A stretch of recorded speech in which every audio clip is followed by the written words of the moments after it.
अनेक मुख्यमंत्री एकमेकांना भेटतात आणि तिथे चर्चा होते आणि भारतातलेच उद्योग डावोसला जाऊन मुख्यमंत्र्यांशी करार करतात जनतेच्या कराच्या पैशावर.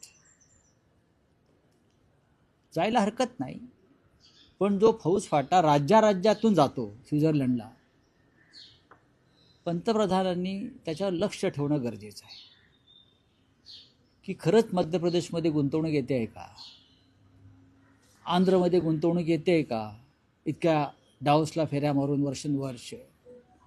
महाराष्ट्रामध्ये किती कोटीचे करार झाले? 14 लाख कोटीचे का? काल एका दिवसात 1 लाख कोटीचे एका दिवसात 14 लाख रोजगार मिळणार आहे. 14 लाख. आणि मुंबईत 9 लाख रोजगार मिळणार आहे.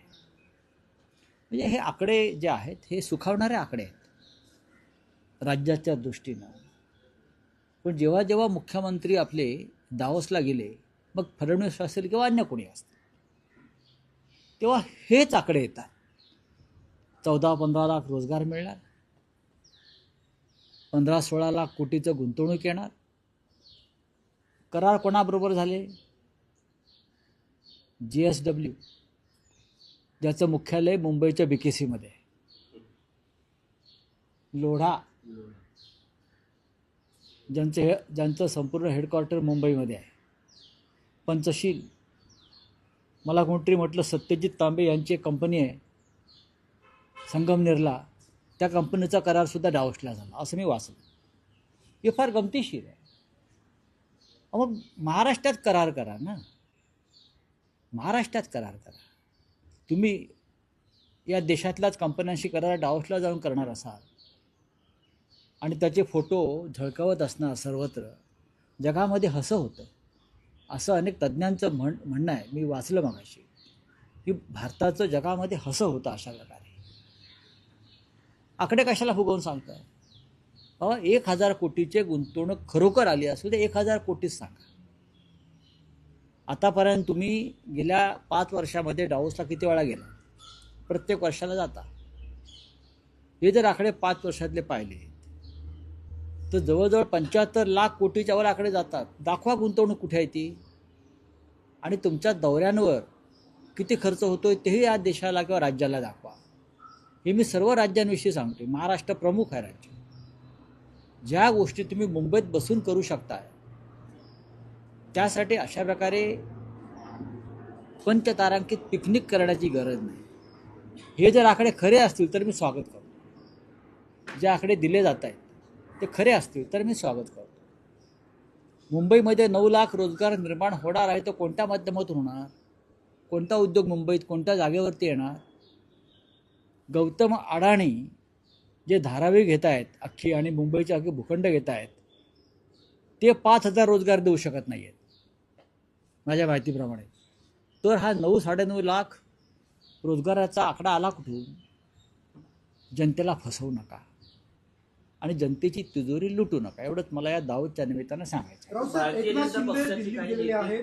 भाजप नेत्यांशी बैठक झालेली आहे. तुमच्याकडे काय आतली माहिती आहे का? माझ्याकडे आतली माहिती खूप आहे. आतली माहिती इतकीच आहे की शिंदेना कोणी धूप घालत नाही मेयरपदासाठी. आणि मुंबईच्या मेयरपदासाठी प्रथमच इतिहासामध्ये शिवसेना म्हणून घेणाऱ्यांना, बाळासाहेब ठाकरेंचा फोटो लावणाऱ्यांना दिल्लीत जाऊन गुजराती नेत्यांच्या पायाशी बसावं लागतंय. याच्यासारखं अपमानास्पद दुसरी गोष्ट मला दिसत नाही. एक आहे की ते म्हणू शकतात ना, त्यांच्याकडे आकडा आहे असं दिसतोय. राऊतसाहेब, कल्याण डोंबिवली महापालिकेतली स्थिती दिवसेंदिवस विचित्र होताना दिसते आहे. तुमचे 2 नगरसेवक यापूर्वी नॉट रिचेबल होते, आणखी 2 नगरसेवक आणि प्रत्येकावरती कायदेशीर कारवाई सुरू आहे. जे गट बनवण्यासाठी उपस्थित राहत नाही आहेत त्यांच्यावर अपात्रतेच्या संदर्भातली कारवाई सुरू आहे आणि ती कारवाई यशस्वी होईल. मग ते कुठे गेलेले असू द्यात.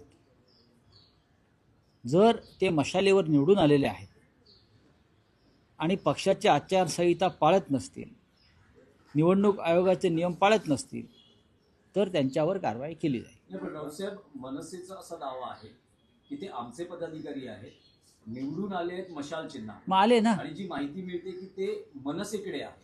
बघा, कोणी कुठून कोणाचे असले तरीही ते मशालीवर निवडून आले. आता शिंदेकडे गेलेले सगळेच लोक आमचे आहेत ना, मूळचे. आता ते त्यांच्या चिन्हावर निवडून आले ना असलेल्या.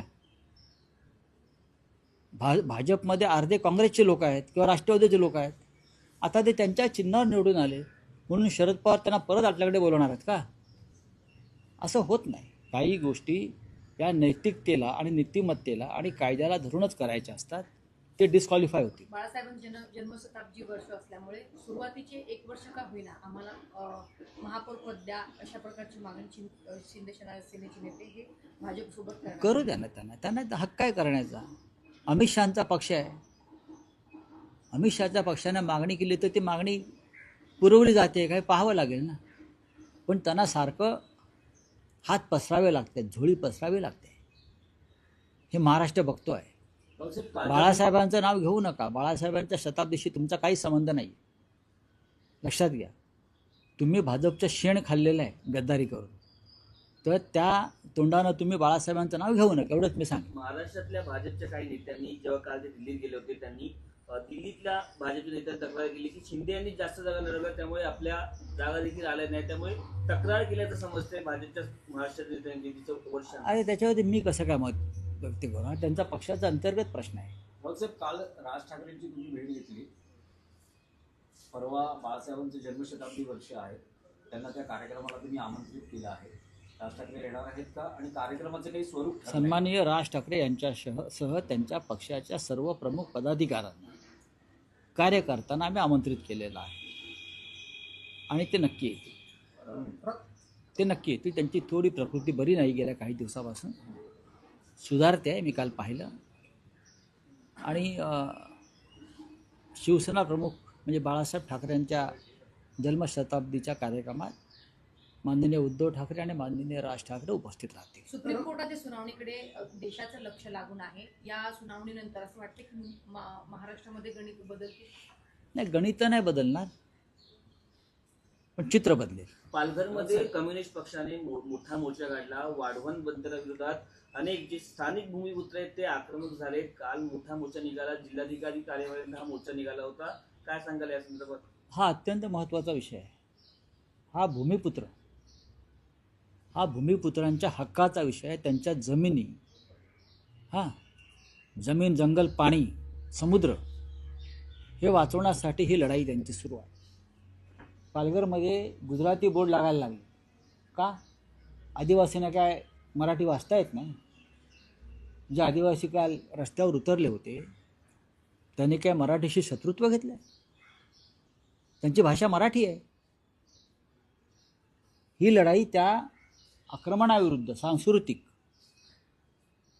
आणि ज्या पद्धतीनं तिकडे गुजरातचे ठेकेदार घुसत आहेत आणि जमिनी लुबाडत आहेत आणि या वाढवण बंदराच्या निमित्तानं निसर्ग आणि निसर्ग संपत्तीची विल्हेवाट लावली जाते, त्याचा फटका हा शेवटी तिकडल्या आदिवासी बांधवांना, भूमिपुत्रांना बसणार आहे. आणि म्हणून त्यांची ही लढाई होती. आम्ही त्यांच्याबरोबर आहोत. हा पहिला टप्पा आहे. काल लाल वादळ होतं. त्या लाल वादळात जर भगवं वादळ मिसळलं तर महाराष्ट्राच्या सरकारला फार मोठं आव्हान उभं राहील. चलिए. मुंबईमध्ये 4 दिवसीय पंचतारांचे शिबिर पार पडलेलं आहे. राजकीय राजकारणातला विषय आहे. नितीन नवीन यांची काल भाजप अध्यक्षपदी निवड झाली. त्यावेळेस पंतप्रधान असं म्हणाले की नितीन नवीन हे आता आमचे बॉस आहेत आणि मी कार्यकर्ता आहे.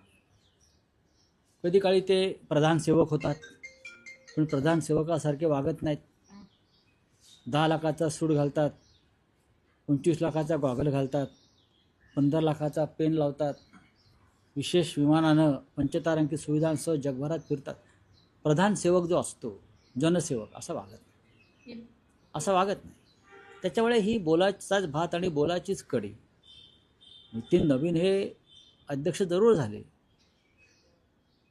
पण त्यांना ते अधिकार आहेत का? ते स्वातंत्र्य आहे का काम करण्याचं? एक अनोळखी चेहरा खुर्चीवर बसवून खुर्चीच्या मागून सूत्र हलवण्याची जी सवय आहे ही नरेंद्र मोदी आणि अमित शहाची आहे. ते कोणालाही काम करू देत नाहीत. पक्ष आणि सत्ता आपल्या ताब्यात यावी यासाठी ते बिनचेहऱ्याची माणसं मुख्यमंत्रीपदावर आणि पक्ष संघटनेच्या पदावर नेमतात. नवीन हे एका राज्याचे मंत्री होते फार तर, आणि ते काय सामान्य घरातले वगैरे अजिबात नाही. त्यांचे वडील फार मोठे नेते होते, मंत्री होते, 4 वेळा आमदार होते आणि घराणेशाहीतूनच नवीन पुढे आलेले आहेत. वडिलांचा मृत्यू झाल्यावर त्या जागेवर 4 वेळा नितीन नवीन निवडून आले, मंत्री झाले, मस्त आहेत ते. तेव्हा सामान्य घरातला कार्यकर्ता वगैरे शब्द जे वापरले आहेत ते चुकीचे आहे. रावसाहेब, मुंबईमध्ये 4 दिवसीय पंचतारांकित शिबिर पार पडलेलं आहे शिंदेच्या शिवसेनेचं. एकूण किती खर्च झाला त्याच्यावरती नाही मला माहिती. त्या बाबतीत काही माहिती नाही. इम्तियाज जलील यांनी मोठा दावा केलेला आहे. मालेगावमध्ये सतत बोलिए. सुप्रीम कोर्ट का आज हियरिंग है 3 हाँ? साल के बाद सुप्रीम कोर्ट का आज हियरिंग है 3 साल के बाद आपको क्या लगता है कि आपको ये जो फैसला है ये संवैधानिक आधार पर फैसला होना था. 10th शेड्यूल जो है संविधान में, जो पक्षांतर होता है, पार्टी बदली जाती है, एक चिन्ह पर आते हैं, एक पार्टी में आते हैं, दूसरे पार्टी में जाते हैं, ये 10th शेड्यूल में उसके बारे में स्पष्ट सूचना लिखी है. ये लोग डिसक्वालीफाई होने चाहिए थे और उसका फैसला 3 साल में नहीं 3 महीने में आना चाहिए था. लेकिन लगता है सुप्रीम कोर्ट पर पॉलिटिकल दबाव है. कल था, आज है और कल भी रहेगा, इसलिए तारीख पे तारीख चल रही है. अभी मैंने सुना है आज से अंतिम आर्गूमेंट शुरू होगा और फैसला जल्दी आ जाएगा. हम इंतज़ार करेंगे. अगर हमारी न्यायपालिका सचमुच फैसला देना चाहती है तो 1 घंटे में दे सकती है. सब कुछ सब जनता भी जानती है और सुप्रीम कोर्ट भी जानता है क्या हुआ है. लेकिन सुप्रीम कोर्ट कौन चला रहा है? सुप्रीम कोर्ट प्रधानमंत्री मोदी, अमित शाह चला रहे हैं. चंद्रपुर में आप बीजेपी के साथ जा रहे हैं. उनका पूरा होने दो. आज उम्मीद है कि आपको रिजल्ट आएगा कुछ पॉजिटिव होगा इसमें? हम तो उम्मीद 3 साल पहले करते थे, लेकिन चुनाव आयोग, दिल्ली का मुख्य चुनाव आयोग, वो राजनीतिक दबाव में फैसला उसने सुनाया और पार्टी एकनाथ शिंदे को दे दी. हम सुप्रीम कोर्ट में चले गए. सुप्रीम कोर्ट हमारी बात सुनने को तैयार नहीं अभी तक, तो हम उम्मीद कैसे करें? लेकिन लगता है कि आज अगर बात हो जाएगी सुप्रीम कोर्ट में हमारे वकीलों की, तो हम बोल सकते हैं कि हाँ फैसला आ जाएगा. जो भी आना है फैसला आने दो. मालेगावमध्ये चंद्रपुर में आप बीजेपी के साथ जा रहे हैं.